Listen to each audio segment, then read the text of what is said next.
Ooh, what's up, everybody? My name is OMG WTF. Hello to WBRB. Welcome back to more Total Extreme Wrestling 2016. We are playing as the WWE in the year 2002, and we're booking the brand era, baby. We are booking our way through the brand era, but with our own special twist on this, of course. If you watch the Invasion series, you'd all know about this because it is not Raw versus SmackDown. It is Raw versus Nitrown. Nitrown? That's it. It's a new name. Friday Night Nitrown. It's happening. Anyway, though, it's not Nitrown or Raw this time around. It is Sunday Night Heat, everybody's favorite show. Let's not waste anybody's time because I know you guys are practically on the outside of my door, banging on it, boycotting with pitchforks and fire. Pitchforks, yep, that's what golly. Anyway, let's just go ahead. I'm messing up and slurring my speech today, shall we? I'm a little tired, okay? I'm not gonna lie. I'm a little tired, but it's fine. The things I do for love. Either way, this is actually a pretty good match.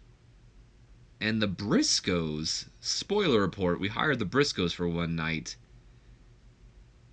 I don't go as far as to say that the Briscoes could be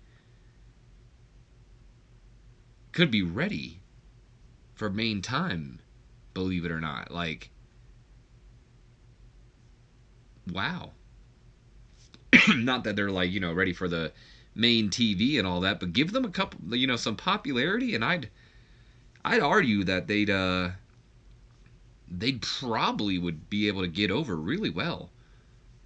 That's impressive. I think they're rookies as well, especially Mark Briscoe, considering that Jay Briscoe is the one that's viewed as the better of the two. Anyway, though, before I get off on a tangent here, I'm sorry, the Briscoes just caught me off guard here. 26 solid E rating here, and an abysmal pre-show matchup here. The Samoan Savages, Umaga and Chemo, go over the Briscoe brothers in 3 minutes 26 seconds after Chemo defeats Jay Briscoe with a choke slam. Announcing quality, of course, helping this match here. Mark Briscoe with an impressive 28 in-ring performance. I mean, he's only 1 point below the Samoan Savages. Now, I'm not sure what either of their popularities are. I always forget to pay attention to these kind of things. I mean, I have so many people on the damn roster. But that's impressive, man. Like, the Briscoes they're young, so I'm probably going to let them, build up on the independent scene and all that as well, see where they go. But the Briscoes could be a future team to hire. I'm not going to lie. Maybe a developmental team or something. Jay Briscoe with a 24, Umaga and Chemo both with a 29 in-ring performance. So Mark Briscoe only 1 point below both Umaga and Chemo. The Samoan Savages picking up the victory over the Briscoe brothers, a local team that we hired here tonight that I'm sure all of you, well, maybe not all of you, but majority of you probably know who the Briscoe brothers are. They've kind of been held back by their own decision, though, in a way, because they are exclusively working with Ring of Honor. Well, not exclusively, but they never went to Impact or anywhere else. I mean, New Japan they've gone to, but they've always kind of been loyal to Ring of Honor, and they've got no plans on leaving Ring of Honor, to my knowledge, I should say. Anyway, Umaga, only person improving in this matchup here with an improvement in his performance skill. So good on Umaga there. Curiosity, though, I want to see something. By the way, they do have great tag team experience, so that might boost their in-ring performance, but I'm not sure if it does that whole much. Let's see. Apparently, Mark Briscoe has poor psychology. Jay Briscoe inconsistency. Of course, the low locker room morale. Honestly, though, not too bad. Impressive. All this on the opening pre-show matchup here. We then move on to yet another pre-show match here, which gets a 50 D plus rating here. And a terrible pre-show matchup. Scotty 2 Hotty gets the victory over Shannon Moore in 7 minutes 42 seconds with a pile driver. Scotty, I don't know what you think this is, but you don't do the pile driver. You do the worm, and I think we all know that. Scotty totally won with the worm. Okay? What the hell is he doing out there? 50D plus rating. Honestly, I thought this would have been an interesting matchup. I mean, technically, they're both cruiserweights, and I don't know. Just for some reason, I feel like they would mesh well with each other. In real life, I think they'd probably have some good chemistry. I don't know if there was ever a Shannon Moore Scotty 2 Hotty match, but I'd be curious. I don't know. Something just gives me a weird vibe about these two that they would have good chemistry. So I wanted to see if they would here. And they were both free, so why the hell not? But they didn't have negative chemistry, so I guess that's something. But not the chemistry that I was hoping or thinking they might have. Shannon Moore with an in-ring performance of a 49, outperforming Scotty by a whole 4 points. Scotty with a 45. Shannon has a, I think, positive momentum at the moment, whereas Scotty is at like minor negative. So I'm hoping to kind of push some of that momentum over from Shannon over to Scotty to Hotty here. Moving on to our next pre-show matchup here. By the way, we have a total of 4 pre-show matchups. 40 D- rating in a terrible pre-show match. Mark Henry goes over local talent C.W. Anderson in 3 minutes 10 seconds by pinfall with death from above. Is that a freaking splash from the top turnbuckle? A part of me feels like that's a splash from the top turnbuckle, and if it is, Mark Henry, you're dangerous. Mark Henry seemed off his game. I'm not sure why. I mean, maybe he just doesn't like working pre-show matches, but whatever. He's getting better at his gimmick, though, which I guess is cool. In-ring performance of a 45 from Mark Henry. C.W. Anderson with a 40, and this match got a 40 D- rating here. No worker improvements, though. And finally, the main event of the pre-show gets a 58 C- rating here. In a poor pre-show matchup, the team of Sean OHair, Tommy Dreamer, and the Sandman go over the team of Shawn Stasiak, Tank Abbott, and Just Incredible in 11 minutes 31 seconds after Sean OHair defeats Tank Abbott with the Widowmaker. So Sandman with an in-ring performance of a 48. Tommy with a 60 in-ring performance. Good lord, dude. Tommy Dreamer, mind you, Tommy Dreamer, lower mid-carder. Shawn Stasiak, upper mid-carder. Big difference between the two. Tommy Dreamer, 1 point below Shawn Stasiak's in-ring performance. Tommy Dreamer's a freaking star. Like, I honestly think if I can get Tommy some popularity, he's a main eventer. Which is crazy to think about, but I really do. If you get some pop behind Tommy Dreamer, I think you got a main eventer on your hand. I mean, the guy's putting up 60 in-ring performances, which isn't like anything, I guess, to ride home about, but he's a lower mid-carder. He's outperforming practically everybody in this matchup aside Shawn Stasiak, and Shawn Stasiak has popularity behind him. If Shawn Stasiak did not have that popularity behind him, he would not be outperforming Tommy Dreamer. I'm just saying, Tommy Dreamer's an experiment worth testing out, I think. Just saying. Either way, though, moving on again. Tommy Dreamer, in-ring performance of a 60. Sean OHair with a 57 in-ring performance. Excuse me. Just Incredible with a 47. Tank Abbott with a 42. The worst in-ring performance of everybody in the matchup. And Shawn Stasiak with a 61. The best, but just by a point in the match. No worker improvements as two literally are staring me in the face. Both the Sandman and Shawn Stasiak improving in their performance skills. And I'm going to click next segment here after I take a drink. And even though I like to believe that the Sandman is rehabbed, I always get a little worried every time I click the next segment. But every time I click next segment and it doesn't say that he's drunk, proves to me even more that I believe we rehabbed the freaking Sandman, everybody. Either way, why is Batista out there? Why is Batista out there? Now we gotta restart the whole show. Oh my goodness. I mean, luckily it was just the pre-show. By the way, you guys can see something there. Does not mean we're playing as TNA. So if any of you guys are wondering that, We're not playing as TNA, but I did kind of take control over TNA real quick to make some things happen. Why the freak was Batista there? Freaking Batista. Who does that? Anyway, moving on. Okay, let's run through this pre-show real quick again. Briscoe's still impressive. Still impressive. Umaga still improving in his performance. 26 solid E. 50 D plus rating for the, not tag match, the Shannon Moore Scotty match. He did not win by a pile driver. Ignore that. Scotty, I think, did a little better in this matchup. 41 solid D for the Anderson-Henry matchup. Mark Henry was not off his game this time, so 47 in-ring performance from him that time. And finally, the main event saw a 58 C-. I think that did way better than it did last time. Sandman performing way better than he did last time with a 50 in-ring performance. Tommy Dreamer still with that solid 60. Shawn OHair with a 57. Credible with a 47. Tank Abbott doing worse with a 41. I believe he did 42 last time. All right, and Sandman and Stasiak both improving in performance. Okay, moving on to the next segment as we open up Sunday Night Heat with a 54 C- rating.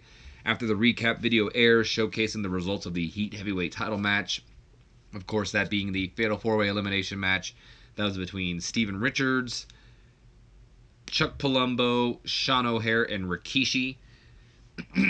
Of course that recaps that whole event showing that how Richards was eliminated, then Rikishi, then Shawn OHair, leading to Chuck Palumbo being the first ever Heat Heavyweight Champion. After that ends, Paul Heyman is standing in the ring as we open up Sunday Night Heat. He's already in the ring. He's got a podium standing right next to him, and I think we can all see where this is going. So Heyman takes to the mic and he goes, Welcome to the one show on TV that gives you a preview of what the future has in store for the WWE. Welcome to Sunday Night Heat. And ladies and gentlemen, after capping off a successful Super Show, which we saw the crowning of our inaugural Heat Heavyweight Champion, Chuck Palumbo, and while Mr. Palumbo will be here tonight to celebrate his title victory, and while Sunday Night Heat may be here to provide a future for Monday Night Raw and a future for Friday Night Nitro, I'm out here to provide a future for Sunday Night Heat. And while we now have our first heavyweight champion, it is now time to reveal, and that's when he pulls the blanket off the podium to reveal the Heat Tag Team Championships. And starting tonight and leading up to our next Heat Super Show, 8 teams will compete over the next few weeks. And the 4 teams who win those matchups will meet in a tables, ladders, and chairs match. Of course, at the next Heat Super Show. And the winner of that match will be the inaugural Heat Tag Team Champions. And as the the crowd's clapping for Paul Heyman, like, cause another new championship, woohoo! The Right to Censor's music, and I use the word music loosely because it's just an alarm buzzing in your ear. Their music goes off, and out comes Steven Richards alongside, of course, Charlie and Russ Haas, the Right to Censor. And Richards goes to take to the mic, and he goes, "Oh, no you don't, Paulie.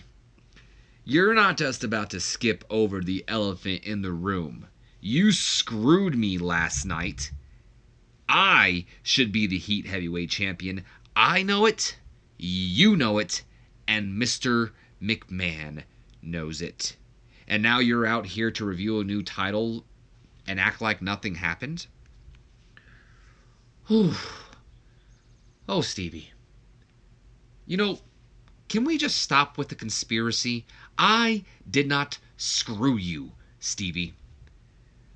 Oh, you didn't screw me. So why did your guy, the Sandman, attack me before my match even began? That wasn't your doing, because it sure as hell seemed like your doing. And I should say, it sure as heck seemed like your doing, because Steven Richards would not use the word hell. Heyman goes on to continue, and he says, Stevie, I had nothing to do with that. Sandman, he's always had a temper. maybe you shouldn't have screwed him out of his tag match, and then you wouldn't be reaping what you sow. Yeah, I'm sure you had nothing to do with it, Paul. I hope that the right two censors going to have their shot in this tag team title tournament. You're not going to screw them as well. Stevie, I wouldn't be the fair and unbiased promoter that I am if I discluded them. Look, I may not like you and your agenda, but your cousins Charlie and Russ, they've been killing it as of late. And I'd even go as far as to say that they are the favorites in this tag team title tournament. So of course the right to censor will be given their opportunity. And that opportunity will be tonight. And then Richards, none too, surprised by that. He just does a typical, you're not even giving us time to prepare for our opponents. That's just typical, Paul. Well, hey, someone's got to be the opener, and it's not like you're next or anything. Plus, if it'll make you happy, Stevie, if it'll make you get off my back, I'll even tell you who your opponents will be tonight. No. You know what, Paulie, let me guess. Knowing you, it's going to be your favorite delinquents, Tommy Dreamer and the Sandman. The same people you say that I screwed over last night, and the same guy who screwed me over at the Sunday Night Heat Super Show. Not last night. Well, Stevie, they are going to be in this tournament, but no, you'll not be facing the Sandman and Tommy Dreamer. You'll be facing the rising team of Kelso Courageous and Dizzy Hyde, because, boys, it's time to spark it up and get blazed. Just don't get too smoked, because you'll be facing off against the Afternoon Express. And I don't know. Now, thank you, good night, or some stupid thing, Paul Heyman. I've got a show to start. I don't know how to end that. Either way, Paul Heyman announces that there's going to be yet another kind of tournament going on as we look to crown our first ever Heat Tag Team Champions. And going on to see our first match in that tournament here, as the right two censor, I should say, will face off against the Afternoon Express later on tonight. But before we move on, I got one thing I wanted to go over with you guys here as we have the handy dandy notepad up. Apparently, Jake the Snake Roberts, and George the Animal Steele are retiring. I think I went ahead and offered Jake Roberts a contract to help work in developmental, but George Steele, I think, was a bit too old that I decided not to. Either way, though, announcing quality helped lift this segment up. Richards apparently performed poorly in this segment, which is unfortunate, and this did lose heat for the storyline, but that's okay. It's Sunday Night Heat. 51 D+ rating here, as this is just a generic Heat hype segment here, hyping up what we'll see tonight. As, of course, the right two censor will face the Afternoon Express in, well, it's not really round one. It's just a qualifying match. As I guess not each week. One week we'll have to do two, because the fourth week, I believe, is technically the Super Show. But anyway, pretty much each team is building up to being in that match, unless we'll do a triple threat, but I already said 4, so maybe we'll stick with that. Either way, though, we got the qualifier match later on tonight. In the main event tonight, prime time, Monty Brown will take on Rikishi. That's been a heated rivalry as of late. And, of course, Chuck Palumbo will have his title celebration later on tonight as well. We then move on to our opening match of the night, which gets a 48 D+ rating here. And about that had terrible wrestling and non-existent crowd heat. The one, Billy Gunn, goes over a locally hired talent, Xavier, in 6 minutes 2 seconds by pinfall with the fame-ass-er. So Billy Gunn pulling up a pretty decisive victory over the young gun here, Xavier.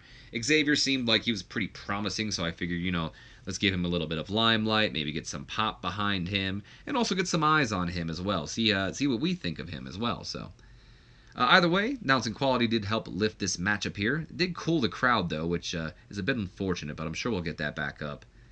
Billy Gunn with an in-ring performance of a 41. Xavier with a 37. Only a whole, 4 points behind Billy Gunn there? That's pretty good. I'm not going to lie. Xavier's got some promise behind him as well. as the Briscoes did. So a lot of promising stars coming up here right now. Billy Gunn is improving in his performance, so I guess Xavier taught Billy some things here and there. After the match, though, we go to a 49 D plus rating here. I thought I started a storyline between these two, but I guess I didn't. But whatever. I guess that's no big deal. We'll start it next week if I remember that time. 49 D plus. In fact, let me go ahead and start. Put that in here.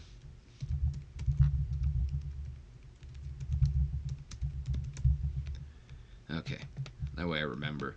49 D plus rating. After the match, Billy Gunn goes to take the mic to address his loss at the Sunday Night Heat Super Show, and he goes on to say, "Is this thing on? All right, let me catch you all up on just in case you missed the Sunday Night Heat Super Show. I had issued an open challenge to anyone in the back, a challenge which was accepted by the world's strongest man, Mark Henry. Now I admit it, Mark had caught me off guard. He was definitely not someone I was expecting to come out and accept my challenge, and it showed because Mark picked up the win. But what the hell did y'all expect? He's only the world's strongest man. I had no heads up. I had no way to prepare myself for such a strong opponent. But you know what? Mark, if you're listening, the next week, if you've got the guts to step up and take on the one Billy Gunn, then let's do it. Or are you afraid that I'll beat you and I'll be the one and only world's strongest man? See you next week, if you're man enough." So Billy Gunn putting out the challenge. Now, will Mark Henry accept? I think we all know Mark Henry will most likely accept, but I guess we'll have to wait till next week. Oh boy, I'm kind of excited for this segment. So let me give you guys a little bit of a background on this segment here. You guys, of course, probably have seen that 70s show. I mean, that's kind of what these guys' characters are all based off of. I mean, we got Kelso and Hyde here. Anyway, I'm sure you've all seen an episode of that 70s show, or 2 or 3, or maybe the whole series. And one of the most, the best things about the series, one of the, you see it in pretty much every episode, is the gang is, they're smoking down in the basement. And the way the camera angle is set up is like it's focused on one person at a time. Like you would have it focused on one character and they would be speaking and then would move on to the next character as they're reacting to whatever the next person says, and then so on and so forth. There's never more than one person in the shot at the same time usually. There's always one person in the shot, just kind of mostly like on their face. There's a lot of smoke around them. They're usually giggling and all that. That's kind of where I'm going with right here. So imagine Dizzy Hyde and Kelso Courageous are kind of just sitting, across from each other, but we don't really see that. It's pretty much the camera is just focused mostly on their face. There's a lot of smoke going around, maybe even some hippy-dippy music being played. And I think we all get what's going on here between Kelso Courageous and Dizzy Hyde. As anyway, backstage, the room is filled up with smoke. There's laughter, being heard in the background. The smoke begins to clear, and we reveal a close-up on Dizzy Hyde's face, who's sitting there with a big smile on his face, and he begins to speak, and he goes, "All right, man, all right. So tonight, we got team censorship. You got any ideas?" And Kelso, he looks at him, he goes, "What? Oh, wait, for the tag title thing. Besides from winning, well, they're brothers, right? Yeah. And they're Christians, right? Like the religion? Yeah, probably. Well, then we got nothing to worry about, Hyde." "What do you mean, dude?" "Well, we got nothing to worry about, bro, because if they're Christians, this is Sunday. It's Sunday Night Heat, man. They won't even be there. They'll be at church." "Oh, dude. Whoa. That's actually really smart, man." "That's good thinking, man. We got this in the bag." And then I imagine hippy-dippy music maybe starts playing. Smoke begins to fill up the arena. Maybe we hear that whole... I don't know, that was a horrible rip sound right there. But either way, Afternoon Express, they ain't worried. But then again, I don't imagine there's much they're worried about there. 46 solid D rating for, I guess, the Smoke Sesh. Golly, why am I having such a hard time pronouncing words today? Smoke Sesh with the Afternoon Express before their matchup. And I believe that leads into the tag team matchup. And woo-wee, this did pretty damn good. 56 C- rating here. And about that had subpar wrestling to it and little heat. The right to Censor does indeed pick up the victory over the Afternoon Express in 7 minutes 45 seconds after Charlie Haas makes Dizzy Hyde submit with the Haas of Pain after a little bit of interference from Steven Richards as well. So, you know, maybe a Stevie kick, maybe he hits him, I don't know, with something. Maybe their bong. I don't know. I can't imagine they'd hit him with that, because that'd be horrible, like breaking that over someone's head like that. Like, that'd be just crazy. But either way, Richards gets involved somehow. Of course, you know, there's going to be cheating here. I guess I should have made it a pinfall finish, but I didn't really care. Charlie Haas won by submission. That's fine. But either way, they do get the victory with a little bit of interference from Steven Richards here. Eliminating the Afternoon Express, and the Right to Censor will be the first team, or not first team, I guess they are the first team confirmed to be in the TLC match that'll take place at the next Sunday Night Heat Super Show. So there you have that. 56 C- though. These guys put on a hell of a match. Good job, guys. Of course, Russ and Steven Richards have that great chemistry. Russ Haas with an in-ring performance of a 59. He's the best in the match. Russ outperforming Charlie Haas? Oof. I mean, Steven Richards and him, of course, have the great chemistry, so I'm sure that gives him a boost, but Russ is killing it. Good for him. 59 for Russ, 57 for Charlie. Dizzy Hyde with an in-ring performance of a 46. Kelso Courageous with a 45. Dizzy actually outperforming Kelso, too. That's a bit out there as well. Only by like a point, but still. No worker improvements, though. Oh, look at this. Clap it up for Russ Haas, everybody. I'm sorry. I should have given you guys a clap warning. But Russ Haas just continues to impress. The name of this video has to be something about Russ Haas. I'm telling you. The R in Right to Censors, it's Russ to Censor now. Anyway, though, Brooklyn Brawler, the road agent of this match, lets us know that Russ Haas has debuted a new power spot that showcased his ability to sell well. His psychology will be helped by being able to use it as a go-to spot in the future. I give that a big ol' oh hell yeah. This is the good stuff right there. Oh, what the hell? It just moved to the next segment like that. Oh, because we clicked duh. 44 solid D rating, as after the matchup, Steven Richards takes to the mic and he goes, "One team down, 3 more to go. And to the 3 teams who consider themselves lucky to be in the TLC match in the upcoming weeks, allow me to give you a warning. The champions are already decided, and you're looking at them. And just like these 2 pop buddies, the Right to Censor is done playing games. If we want our message to get across, then we must fight for our message to get across. Mr. Heyman, this is war."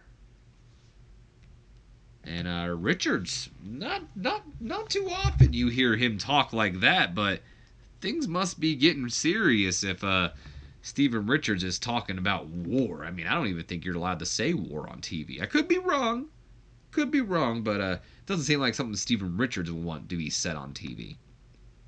Certainly not today's age, if you know what I'm talking about. 57 C- rating here as we get a little bit of hype for our main event here tonight between Rikishi and Monty Brown, which is next. And then before the match can take place, Rikishi is already standing in the ring. He's awaiting the arrival of primetime Monty Brown. I'd imagine, maybe also getting a little bit of a recap on the feud here as well, showing how primetime kind of went after Scotty, which led Rikishi coming down. Rikishi got the victory over Primetime in the Heat Heavyweight title tournament.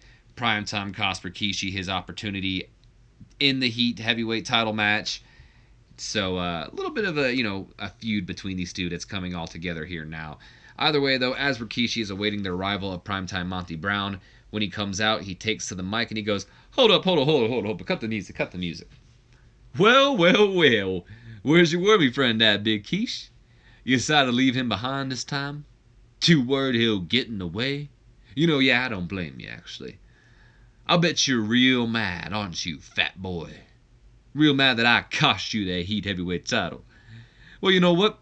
I was real mad when you cost me my opportunity at the Heat Heavyweight title. So you know what?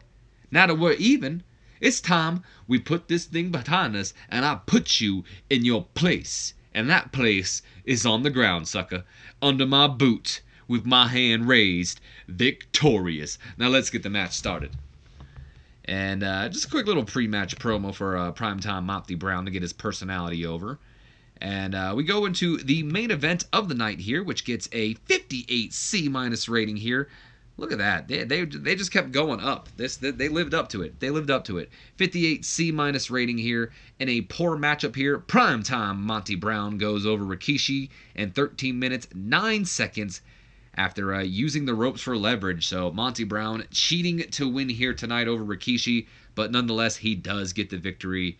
And even though I said that, or I should say, even though Monty Brown said that they are going to put this behind them, I don't think this is the end of it yet. I think Rikishi is going to want some revenge for Monty Brown cheating to win here tonight. Unfortunately, primetime Monty Brown was visibly tiring towards the end of this matchup here, so he can't go 13 minutes at least. So maybe 10 minutes is the way he should be now. Anyway, Rikishi with an in-ring performance of a 58. Primetime Monty Brown with a 42. This goes ahead and advances the segment. And as we have any worker improvements? No, we do not. We move on to the next segment to close out the show. 63 solid C rating here. The ring is set up all nice and for Chuck Palumbo's title celebration. And out comes the first Heat Heavyweight Champion, Chuck Palumbo. Maybe he's riding down on a bike, but that is still kind of the Undertaker's gimmick, and I don't think I want, even though Chuck Palumbo is kind of a biker, I don't know if I want him riding on a bike. But, maybe he does that, or, maybe that's a sign of something that happens in the future. I don't know. Either way, though, Chuck Palumbo comes out, he takes to the mic, and he goes, "Did any of you expect anyone else? No, seriously, did you? Because I sure as hell didn't. Call me cocky, call me confident. I'm just calling it how it is. There is not a damn person on the Sunday Night Heat roster who is on my level. And while it's a goddamn insult that neither Raw nor Nitro drafted me, I've more than proven myself above the rest of the undrafted." I imagine, at this moment, maybe he's going to drink, get some champagne.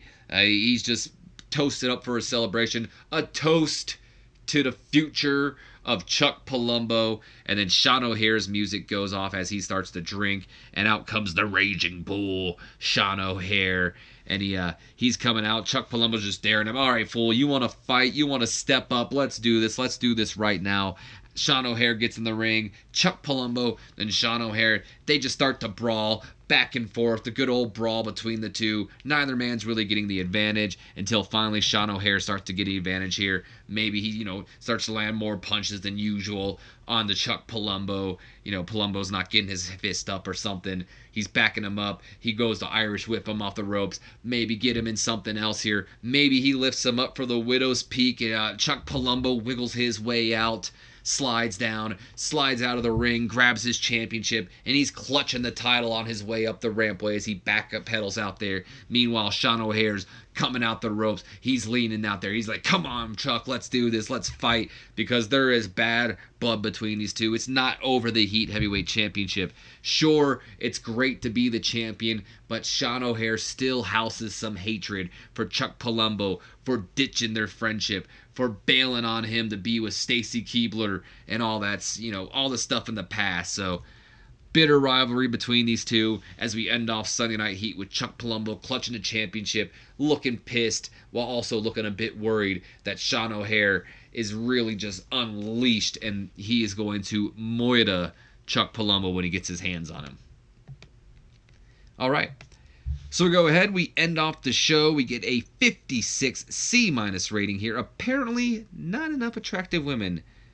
I guess that's to be expected. I mean, I guess we need to hire more women. I didn't have Gail Kim on the show, which is unfortunate. But what can you do? What can you do? My audience is a bunch of perverts.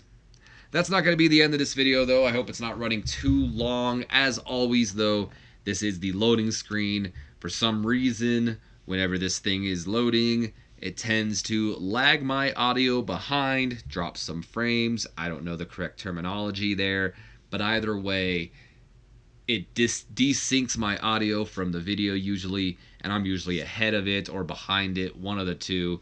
So if my audio isn't the most synced up, then my apologies, but we're going to move forward. I'm going to go ahead and showcase the oh look, New Japan had a show. I'll go ahead and put that up there while I go ahead and talk about it. We're going to go ahead and showcase the developmental shows, but I want to go ahead and talk about TNA for a moment here because last time it kind of cut off while I was talking about TNA. So TNA is officially here, and I made Jeff Jarrett loyal to them. I wasn't sure, if he would have been hired, but I totally forgot that I can just jump in the game as like a player too, and like force Jeff Jarrett to pretty much work over there as the booker. So I did go ahead and do that. I jumped in the game as a player too. I got Jeff Jarrett working over there in TNA as the head booker with Jerry Jarrett as the owner. I think I even went ahead and initiated some contracts to some of the more popular and better talents out there to hire right now. Kind of give TNA that little bit of an advantage there. I kind of want to see TNA succeed. It'd be interesting to see if we can get a little bit of a challenge here. But so I'll be paying close attention to TNA, but I wanted to give you guys a little bit of an update on that. Yes, the Jarretts are both running it. We got Jerry Jarrett as the owner, Jeff Jarrett as the booker. I might babysit them a little bit here because they do got a show coming up, and I want to make sure they have like enough talent. I won't book the show, but I am definitely going to see if they can get some good talent for that show and kind of make it so TNA can be, clearly maybe the number 2 company coming after us in the future. But anyway, let's move ahead with the New Japan show here, I guess, just to get a good look at it real quick. Man, they put on some pretty damn good matches. I mean, their middle card is a lot average, but look at that main event. Satoshi Kojima defeating Masahiro Chono to retain the title. Like, they're killing it still. Apparently, we got a new champion on NWA Wildside, but I'm not going to look at that. Let's go ahead and look at Heat. Oh, lukewarm. Doesn't seem to have gone down well. That's fine. New tag team. Well, we can go ahead and look at that. OVW launched a new tag team last night as Maven and John Cena.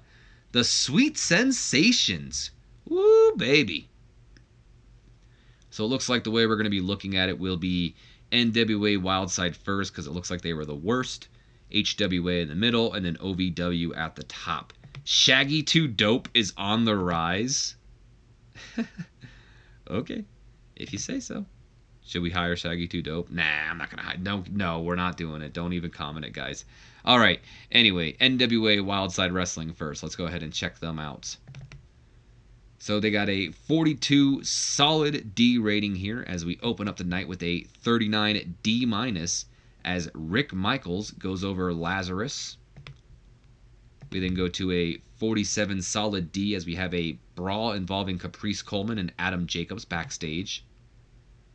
Then a 57 C- rating here. Great matchup as Adam Jacobs goes to no contest with Paul London.